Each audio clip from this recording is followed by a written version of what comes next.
பகவான் விரும்பியபடியே பாதாள லோகத்தில் பலிராஜா ஆட்சி புரிய ஆரம்பித்தார். அப்போது பூலோகத்தில் சத்திரிய ராஜா ஆட்சி புரிந்தார்.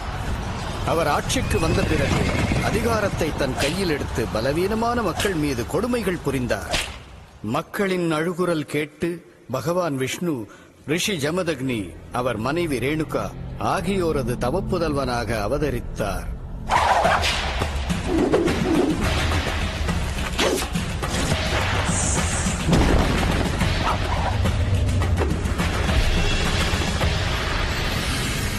உனது கடும் தவத்தை நான் மெச்சினேன். பிரம்மாஸ்திரத்திற்கு இணையான இந்த பரசுவை உனக்கு வழங்குகிறேன்.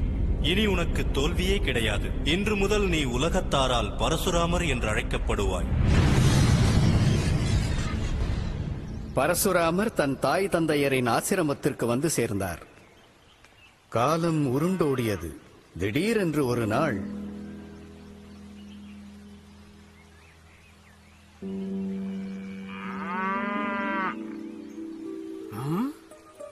இது என்ன அற்புதமான பசுவாக இருக்கிறது! ஒரே நொடியில் பல வீரர்களின் பசியை போக்கிவிட்டது.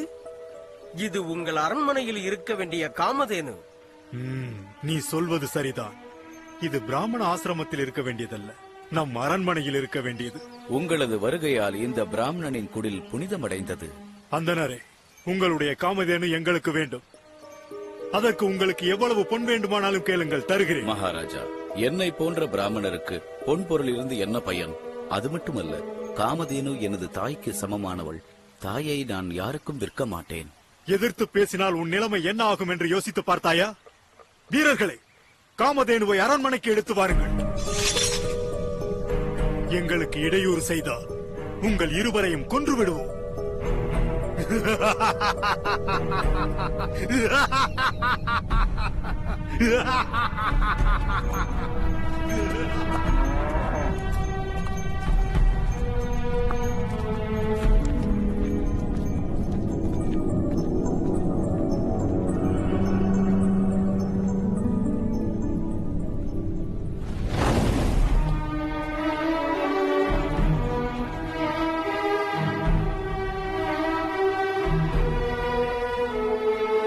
என்னவாயிற்று தந்தையே?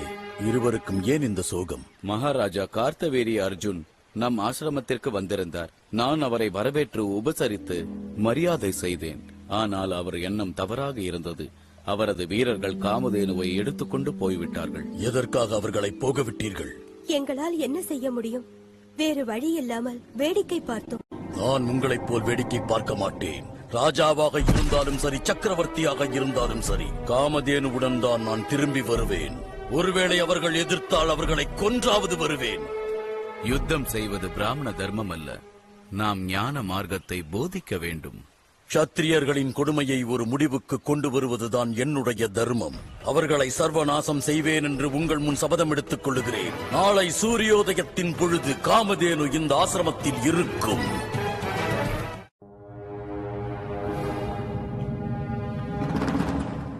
எங்கே உங்களுடைய அரசன்? அவனிடம் காமதேனுவை திருப்பித் தரச் சொல். அவன் செய்த தவறை மன்னித்து விடுகிறேன். மறுத்தால் அவனை கொன்றாவது காமதேனுவுடன் தான் இங்கிருந்து செல்வேன். என்ன சொன்னீர்கள்? அந்த பிராமண புத்திரன் நம் அரண்மனைக்கே வந்து என்னையே எதிர்த்து பேசுகிறானா? இந்த செயலுக்கான தண்டனையை அவன் அனுபவித்துத்தான் ஆக வேண்டும். அந்த பரசுராமனின் தலை நம் அரண்மனை வாயிலை அலங்கரிக்கட்டும்.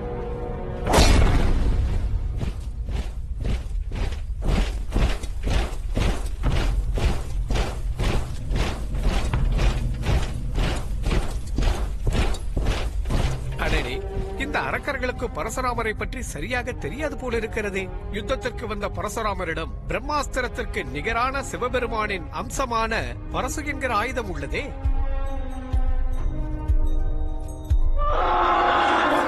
சென்று அவன் தலையை கொய்து வாருங்கள்.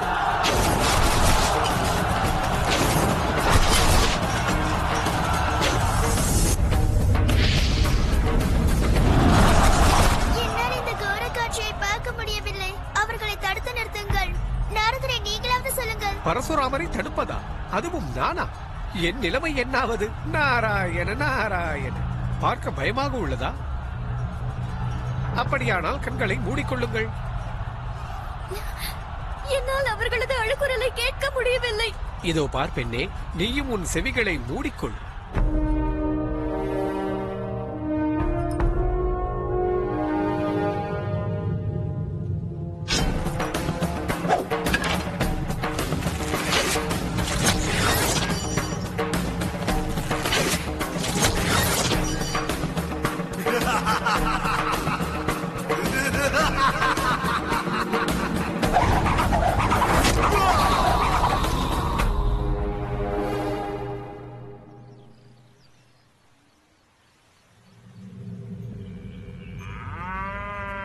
தன் சபதத்தை நிறைவேற்றிவிட்டு காமதேனுவை அழைத்துக் கொண்டு பரசுராமர் தன் ஆசிரமத்திற்கு திரும்பினார்.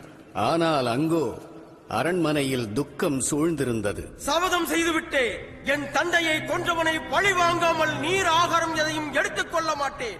இந்த பிராமண புத்திரனுக்கு எப்படி நடந்து கொள்ள வேண்டும் என்று நாம் பாடம் புகட்டுவோம்.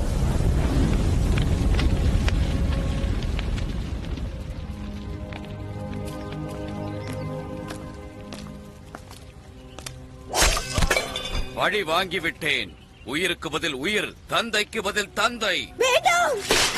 வாருங்கள். பரசுராமரா!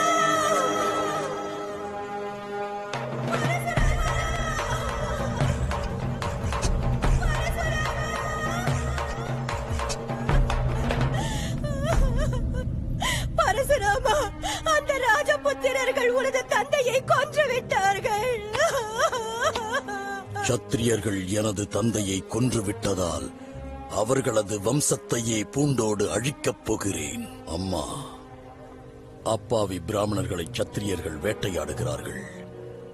இனி அவர்கள் செய்யும் மட்டூழியங்களுக்கு நான் ஒரு முடிவு கட்டுகிறேன்.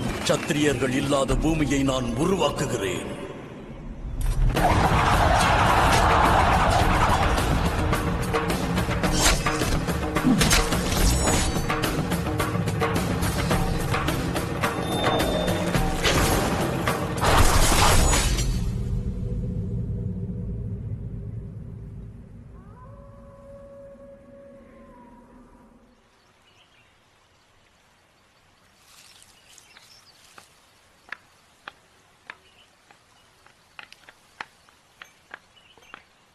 வாருங்கள் முனிவரே, இந்த பிராமணனின் குடிசைக்கு தாங்கள் தேடி வந்த காரணம் என்னவோ? நீ இக்கட்டான சூழ்நிலையை உருவாக்கி விட்டாய். அதை சரி செய்வதற்காகத்தான் வந்திருக்கிறேன் பரசுராமா. சத்திரியர்கள் மனதில் நீ ஒரு ஆதங்கத்தை ஏற்படுத்தி விட்டாய். அவர்கள் கருணை உள்ளம் கொண்டவர்களாக இருந்தார்கள்.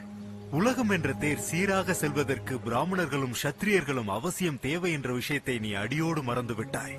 இவர்கள் இருவரும் இல்லாமல் உலகம் இயங்காது பரசுராம். இதற்கு நீ என்ன பிராயச்சித்தம் செய்ய போகிறாய்? அதற்கு பிராயச்சித்தம் செய்ய எனக்கு ஒரே ஒரு வழிதான் இருக்கிறது. என் வாழ்க்கையின் மீதமுள்ள நாட்களை தியாகம் செய்து இதற்காக கடும் தவம் செய்யப் போகிறேன். சத்திரியர்களிடம் நான் எடுத்துக்கொண்ட நிலம் அனைத்தையும் தங்களுக்கே அர்ப்பணிக்கின்றேன். இதுதான் மிகச்சிறந்த வழி பரசுராமா. உனது முயற்சி வெற்றியடையட்டும். இவர்களால் இனி பிரச்சனை இல்லை. சண்டை முடிந்தது, சந்தோஷம் வந்தது. சத்திரிய ராஜாக்களுக்கு பரசுராமர் சரியான பாடம் கற்றுக் கொடுத்தார். இனி அவர்கள் அநியாயம் செய்ய பயப்படுவார்கள். இல்லையா நாரதே? எங்கே போய்விட்டார் நாரதர்? நாராயண நாராயண.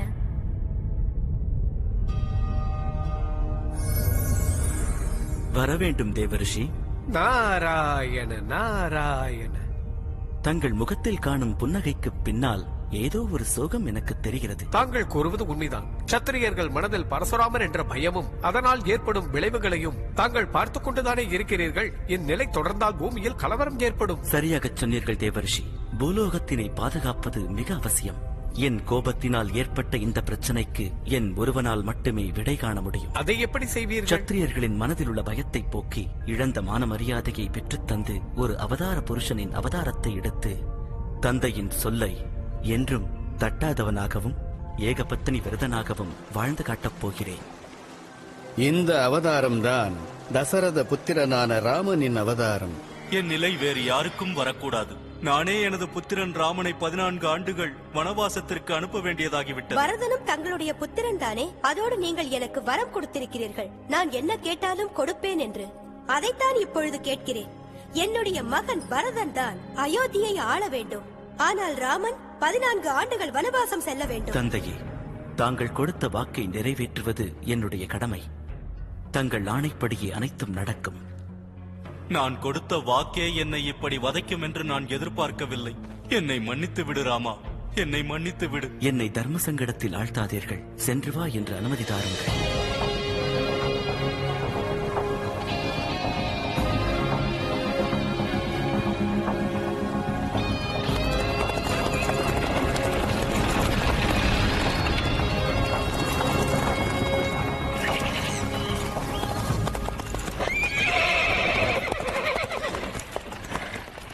அங்கே பாருங்கள், சத்ருகணனும் பரதனும் வந்து கொண்டிருக்கிறார்கள். தாய் கைகேயின் இந்த செயலை கேட்டு நாங்கள் மிகவும் வருத்தம் அடைந்தோம். எங்களை மன்னித்து விடுங்கள். அப்படி அவர்கள் என்ன செய்து விட்டார்கள்? தன் மகனுடைய நலனை எந்த தாய் தான் விரும்ப மாட்டாள்? நீங்களும் அவர் பிள்ளைதானே? நான் அவர்களால் வளர்க்கப்பட்டவன்தான். ஆகையினால் அவர்கள் எடுத்த இந்த முடிவு நியாயமானது. நான் உங்கள் வாதத்தை ஏற்க விரும்பவில்லை. நீங்கள் திரும்பி வந்து நாட்டை ஆள வேண்டும். இந்த நாட்டை ஆளும் தகுதி உங்களுக்கு மட்டும்தான் இருக்கிறதா அண்ணா? அப்படி செய்தால் நம்முடைய தந்தை கொடுத்த வாக்கு தவறாகிவிடும் அல்லவா? நான் நம்முடைய தந்தைக்கு கொடுத்த வாக்கும் பொய்யாகிவிடும். வேண்டாம், நீ இங்கிருந்து சென்றுவிடு. நான் அரண்மனைக்கு வருவது இயலாத காரியம். உங்களுடைய அரியாசனத்தில் நான் அமர்ந்து ஆட்சி செய்வது உங்களை அவமதிப்பது போல் ஆகிவிடும். இது சரியான தீர்வு அல்ல பரதா. வேறு ஒரு தீர்வு இருக்கிறது அண்ணா. தங்கள் பாதுகையை என்னிடம் கொடுங்கள்.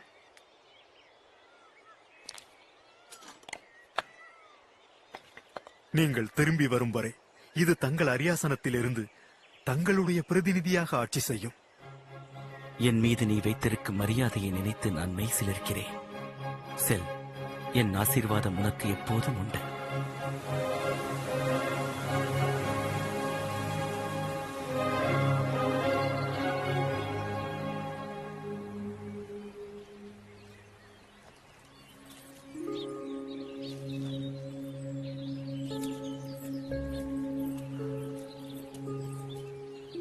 தாங்கள் யார் என்று தெரிந்து கொள்ளலாமா? நான் அயோத்தியின் ராஜகுமாரன் ராமனாவேன். உங்கள் தோற்றமும் அழகும் வசீகர பார்வையும் என்னை மிகவும் கவர்ந்து விட்டது. அதனால் உங்களை மணமுடிக்க முடிவு செய்து விட்டேன். மன்னித்து விடுங்கள், நான் உங்களை திருமணம் செய்ய இயலாது. எனக்கு திருமணம் முடிந்து விட்டது.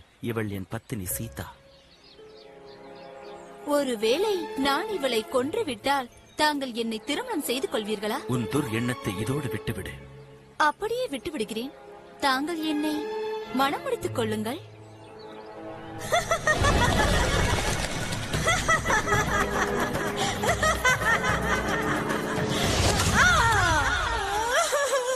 என்னுடைய மூக்கு!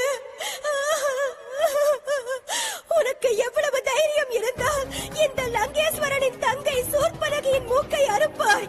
உங்களை கொன்றால் தான் என் ஆத்திரம் அடங்கும். உங்கள் அனைவரையும் கொன்றே தீருவேன், கொன்றே தீருவேன். யார் அது? ஆரியபுத்திரன் ராமனா? என் தங்கையை மணமுடிக்க மறுத்ததுடன் அவன் சகோதரனை வைத்து உன் மூக்கையும் அறுத்து விட்டானா? இதற்கெல்லாம் காரணம் அந்த பெண் தான் அண்ணா. அந்த பெண்ணை கடத்தி வந்து அவள் மனதை மயக்கி என் வசப்படுத்திக் கொள்ளுகிறேன். அவர்கள் இருவரும் என் கோபத்திற்கு பலியாகத்தான் போகிறார்கள். அவசரப்படாதே ராவணா. ராமனும் லக்ஷ்மணனும் சாதாரண புருஷர்கள் அல்ல, அபாரமான சக்தி கொண்டவர்கள். நான் மகாதேவன் வரம் பெற்றவன், எந்த வகையிலும் குறைந்தவன் இல்லை. வாருங்கள் என்னுடன். மாமா அவர்களே, என்னை பற்றி தெரிந்து கொள்ள ஒரு சிறு விளையாட்டு விளையாடுகிறேன். வந்து கண்டு கழியுங்கள்.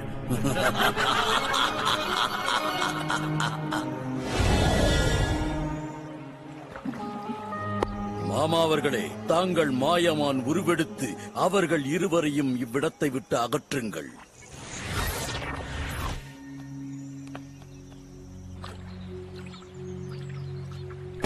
அட, எவ்வளவு அழகான தங்கமான்! இதுவரை நான் தங்கமானை பார்த்ததே இல்லை.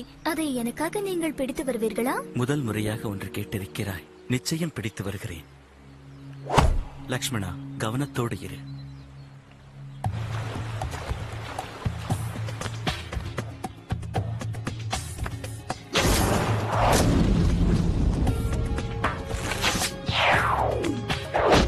இது மாயமானாக தெரிகிறதே, இப்படி என்னை அலைக்கழிக்கிறது.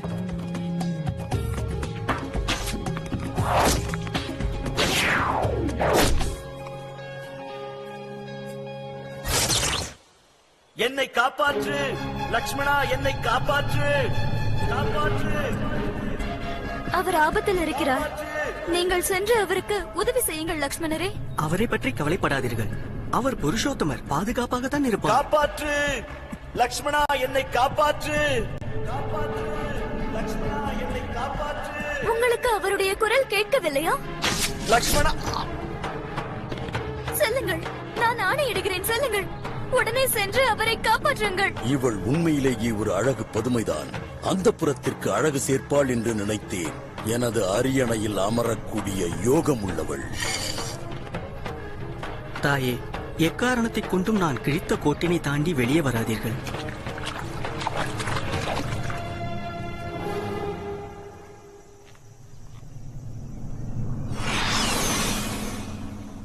பிச்சாந்தேகி தாயே,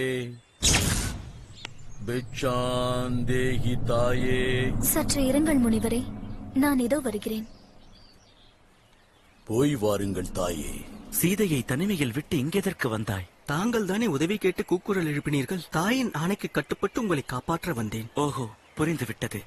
இது மாயாவியின் வேலைதான். சீதை ஆபத்தில் இருக்கிறாள். பிச்சாந்தேகி தாயே.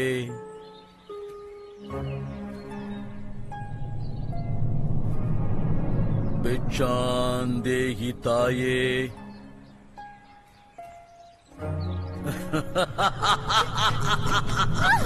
விடுங்கள், நீங்கள் முனிவர் அல்ல.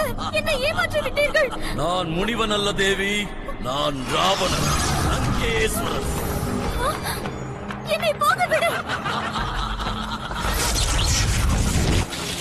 நான் ஆபத்தில் இருக்கிறேன். லக்ஷ்மணா, என்னை காப்பாற்றுங்கள், காப்பாற்றுங்கள். லக்ஷ்மணா, காப்பாற்றுங்கள்.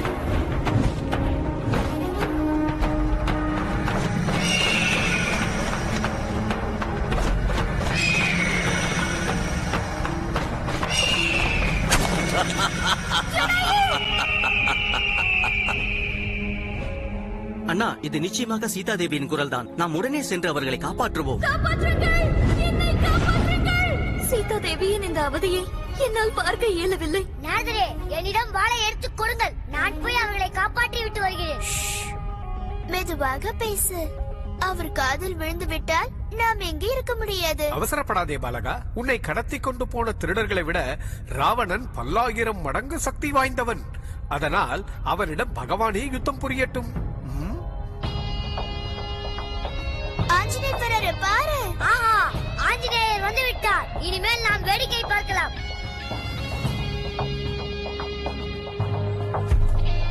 பிரபு, தங்கள் சேவகன் ஆஞ்சநேயனின் வணக்கத்தை ஏற்றுக்கொள்ளுங்கள். தங்களுக்கு சேவை செய்யும் பாக்கியம் எனக்கு கிடைத்ததை நினைத்து பெருமைப்படுகிறேன்.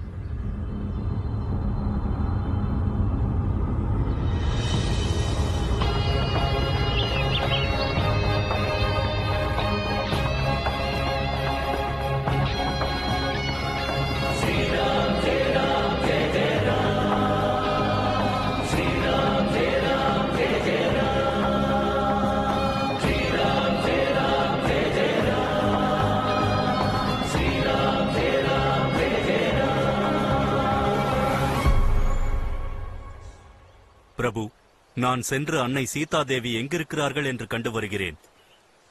எனக்கு உத்தரவு கொடுங்கள்.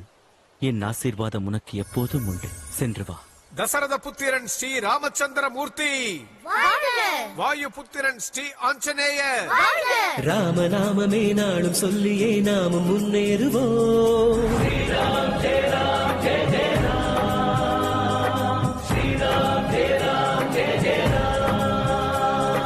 ராமநாமமே நாளும் சொல்லியே நாமும் முன்னேறுவோம்.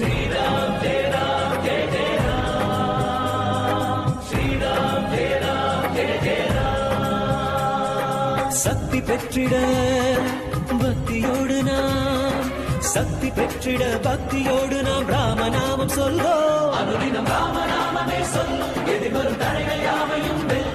அனுதினம் ராமநாமமே சொல், எதிர்வரும் தடைகள் யாவையும் வெல். ஸ்ரீராம் ஜெய ராம் ஜெய ஜெய ராம், ஸ்ரீராம் ஜெய ராம் ஜெய ஜெய ராம்.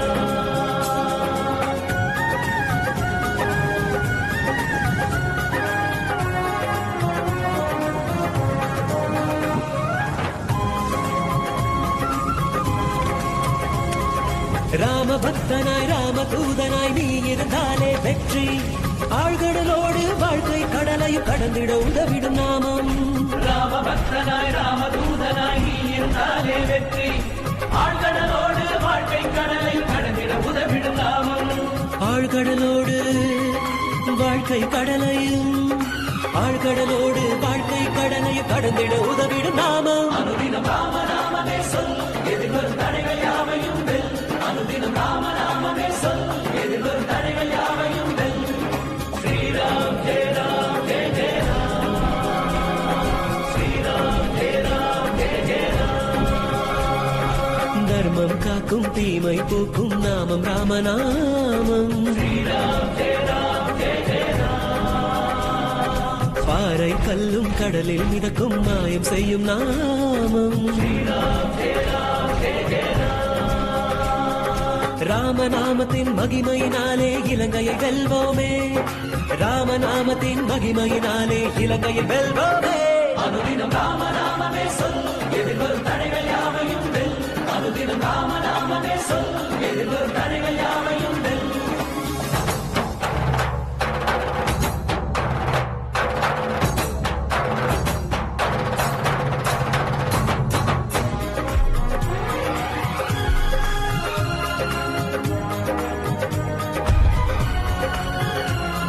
ஸ்ரீராம் ஜெய ராம் ஜெய ஜெய ராம்.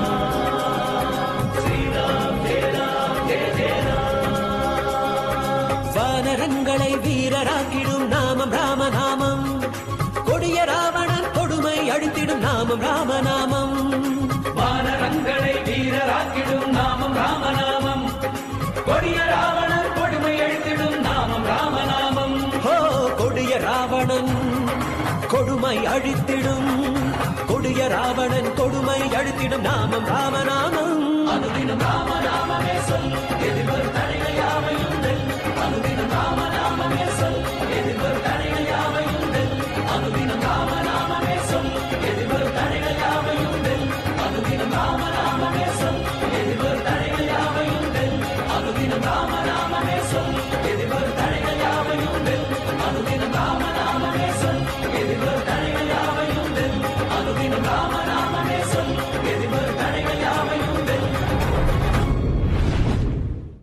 14 வருடங்களுக்கு பிறகு ஸ்ரீராமர் வனவாசம் முடித்து திரும்பிய பொழுது அயோத்தி நகரம் முழுவதும் விழாக்கோலம் பூண்டு ஆனந்தத்தில் குதூகலித்தது கண்கொள்ளா காட்சியாக இருந்தது.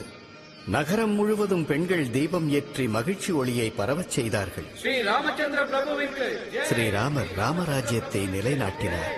இது ஒரு பொற்காலம்.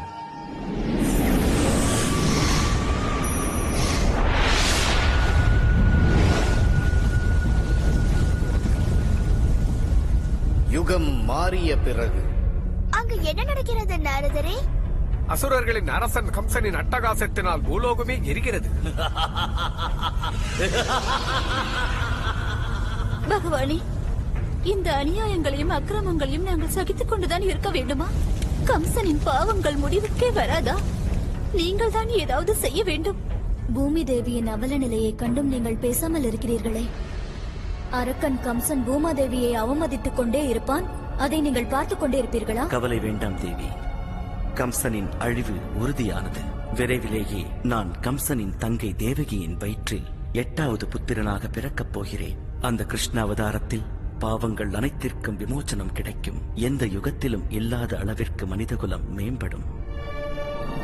அரக்கன் கம்சனே, கேள்.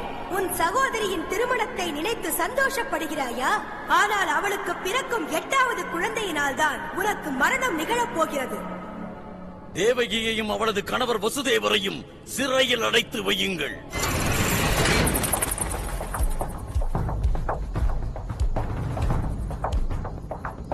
இவளுக்கு குழந்தை பிறந்ததும் எனக்கு சொல்லி அனுப்புங்கள்.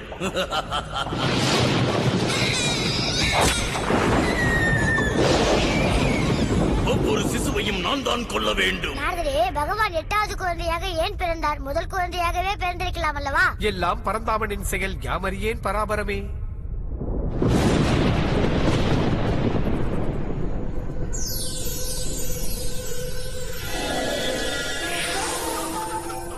வசுதேவரே, உங்களது 8வது குழந்தையை கோகுலத்தில் இருக்கும் நந்தனின் துணைவியார் யசோதாவிடம் கொடுத்துவிட்டு அவர்களது புதல்வியை இங்கு கொண்டு வாருங்கள்.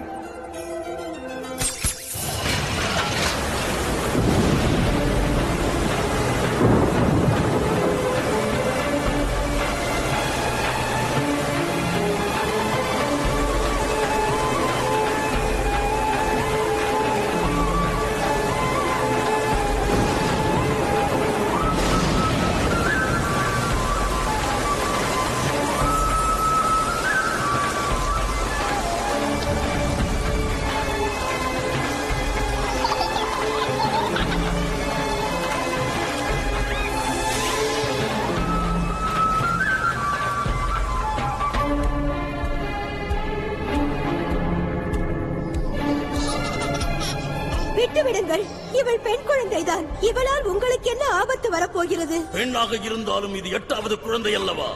உனது 8வது குழந்தையால் தான் எனக்கு மரணம் என்று யாம் அறிந்துள்ளோம்.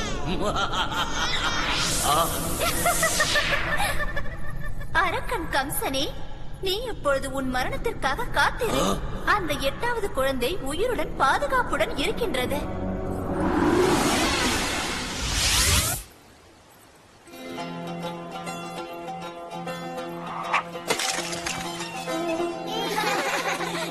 அது சரி, நீதான் காரணமா? அங்கேயே நில், நில் என்று சொல்கிறேன். இந்த வெண்ணையை நான் எப்படி எடுப்பது? யோசனை வந்துவிட்டது. கிருஷ்ணா, சீக்கிரம், இல்லை என்றால் விழுந்து விடுவாய். சற்று பொறு, இதோ எடுத்து விட்டேன்.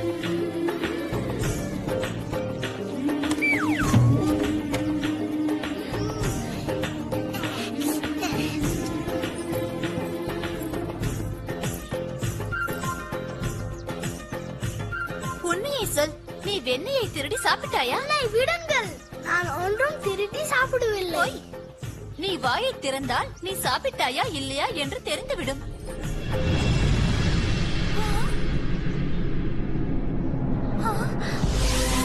கிருஷ்ணா, இங்கே பார்த்தாயா? யமுனா நதியின் நீரை குடித்துவிட்டு என்னுடைய பசு இறந்து கிடக்கிறது. காளிங்க நாகனின் விஷம்தான் இதற்கு காரணம். அந்த நாகத்தை கொன்றுதான் நான் திரும்பி வருவேன். அதுவரை இங்கே இருங்கள். கிருஷ்ணா, நீ அங்க போகாத.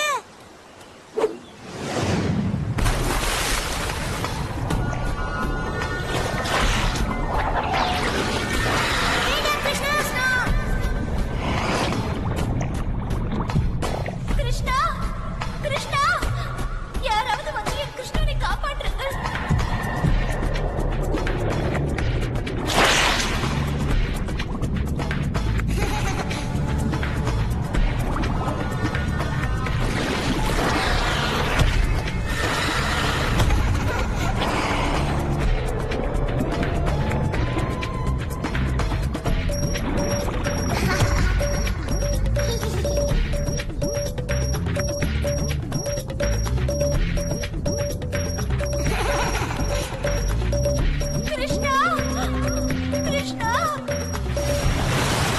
பாலகிருஷ்ணனின் சேட்டைகளை கண்டு மங்கையர் மனம் குளிர்ந்தார்கள்.